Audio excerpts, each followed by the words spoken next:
Grand format aujourd'hui, nous sommes à Wasselonne avec Raymond Schweitzer qui est le fondateur de Stako. Stako, on va le rappeler, Raymond Schweitzer, c'est l'organisation de scènes absolument incroyables. C'est les Eurokéennes, c'est les Vieilles Charrues, c'est la Tour Eiffel, c'est les Francopholies, c'est Johnny Hallyday, c'est Indochine, c'est tout cela. C'est quoi l'activité profonde de Stako?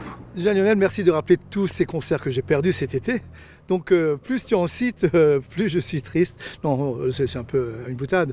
Même notre activité, bien sûr, sur l'été, c'est beaucoup de scènes couvertes. Quand je dis, c'est quasiment une cinquantaine de festivals sur l'été. Et sur le reste de l'année, c'est plus les tournées, les équipements scéniques en intérieur. Aujourd'hui, c'est combien de festivals et de concerts que vous allez faire prochainement? Oh, ça se compte sur les doigts de la main. Disons que prochainement, disons que déjà... après le Covid, c'est-à-dire quand le Covid a arrêté quasiment le côté économique, tout s'est arrêté pour nous. C'est-à-dire on n'a plus eu une seule facturation. Ce qui est très étonnant, c'est-à-dire sur toutes les sociétés, ce n'est pas une facturation pour quoi que ce soit comme scène ou festival, c'est 0 égale 0. Là, si on se voit aujourd'hui, c'est même une date qui est assez plaisante parce qu'on a signé un festival. Donc, mais un festival qui n'est pas, si ça avait été en août, en septembre, en octobre, bon, ce ne serait pas exceptionnel, mais c'est au mois de juillet. Donc c'est le festival qui est à Narbonne, qu'on a signé pour le 20 juillet. Et pour nous, c'est un peu une fête. C'est-à-dire c'est le premier. C'était quelque part, c'est étonnant, un cadeau, parce que ça voulait dire que l'activité reprenait. Quand on prend, par exemple, les Eurokéennes, quand on prend les Francopholies, c'est combien d'intermittents que vous faites travailler? C'est combien de camions de Stako? Ça se compte par centaines de camions. C'est une centaine de camions qui sont sur la route. À peu près une cinquantaine de nos techniciens et les intermittents, puisqu'il faut beaucoup d'intermittents pour monter les scènes. Ça avoisine les 200 à 300 intermittents sur les week-ends. Ça veut dire que le monde du spectacle que vous incarnez, parce que vous êtes le leader européen, c'est une année catastrophique, c'est une année blanche, l'année 2020. Je pense que catastrophique est un mot, c'est plutôt un cauchemar. C'est-à-dire qu'on aurait pu tout imaginer dans notre métier. On s'est dit, bon, si les scènes ne marchent pas, il y a le sport. Si le sport ne marche pas, il y a l'événement autre. Et si en France, ça réduit un peu, il y a les autres marchés. Mais là, c'est vraiment un marché, je pense que c'est mondial. Ce n'est pas notre marché à nous, mais c'est un problème mondial. Et on n'aurait jamais pensé qu'on puisse s'arrêter comme ça, d'un coup de coup près. Là, on est au milieu des scènes, hein, des éléments qui permettent de les constituer. En principe, activité normale, il devrait y avoir la moitié? Généralement, c'est vide. Non, c'est vide, c'est-à-dire qu'on manque même de matériel, on sous-traite. C'est-à-dire, hormis le matériel qui est ici, on fait aussi appel à d'autres collaborateurs, d'autres sociétés. Donc il n'y a pas que ça qui est impacté par ce manque de scènes, c'est aussi nos partenaires.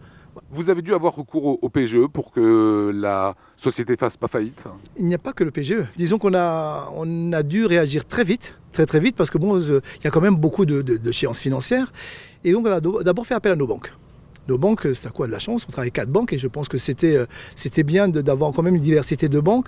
Ils ont répondu d'une manière très rapide, très favorable. Donc on a fait des prêts de trésorerie, des prêts simplement pour passer les quelques mois. Et j'ai eu une très grande surprise, un appel très gentil et sympathique. Jean Rotner m'a appelé quasiment le 2e jour. Il me dit, Raymond, on est là, si tu veux on t'aide. Génial. 2, 3, 4 semaines après, tous mes plans PGE étaient en place, d'une manière très structurée, d'une manière très constructive. Et je pense que l'État a répondu d'une manière incroyablement rapide. Aujourd'hui, combien de salariés travaillent chez Stako actuellement? À cette date aujourd'hui, il doit en avoir 6. Au lieu de? On est plus d'une quarantaine, plus les intermittents qui préparent, plus les intérimaires. Donc là, vous voyez, c'est triste, c'est-à-dire qu'on a le sourire, parce qu'il faut avoir le sourire, mais là, j'ai fait le tour avec vous ce matin. Quand on présente des salles vides ou des usines vides, vivement que ça reprenne. Alors ici, ce qu'on ne sait pas, c'est que vous fabriquez également, hein, vous avez tout un département de fabrication, et en temps de crise, il faut parfois se réinventer. C'est ce que vous avez fait, vous développez un produit anti-intrusion de véhicules. Hein. Ah oui, c'est ça. C'est-à-dire que c'est bien, on arrive dans les projets, il faut toujours avoir des projets, et on avait nos crash barrières qui étaient devant les scènes de spectacle. Crash barrières qui empêchent le public d'avancer. Empêche le public, c'est-à-dire d'arriver sur scène et d'une manière très sécuritaire. Et donc là, on invente et on a mis en place un système d'anti-intrusion. Autant de personnes, mais de véhicules légers, véhicules utilitaires, qui est sous forme de dodane, qui est mis d'une manière éphémère.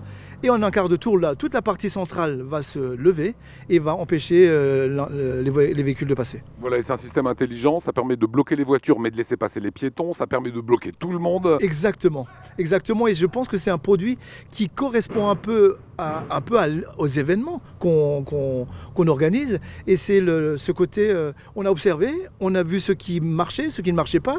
Il y a des produits similaires qui fonctionnent très bien, mais qui ne sont pas adaptés à ce type d'événement. Et je pense que là, on a trouvé le produit qui permet de sécuriser les lieux. Chiffre d'affaires de Staco, c'est à peu près 10 millions d'euros par an. Cumulé, oui, c'est-à-dire la fabrication. Et voilà, là, ça va baisser. Mais encore une fois, l'avantage qu'on a, c'est que les contrats qu'on a sur l'été sont reconduits depuis des années, puisque nos clients sont fidèles. Donc on ne recherche pas du chiffre d'affaires. Il faut passer le cap là, faire baisser la tête et foncer.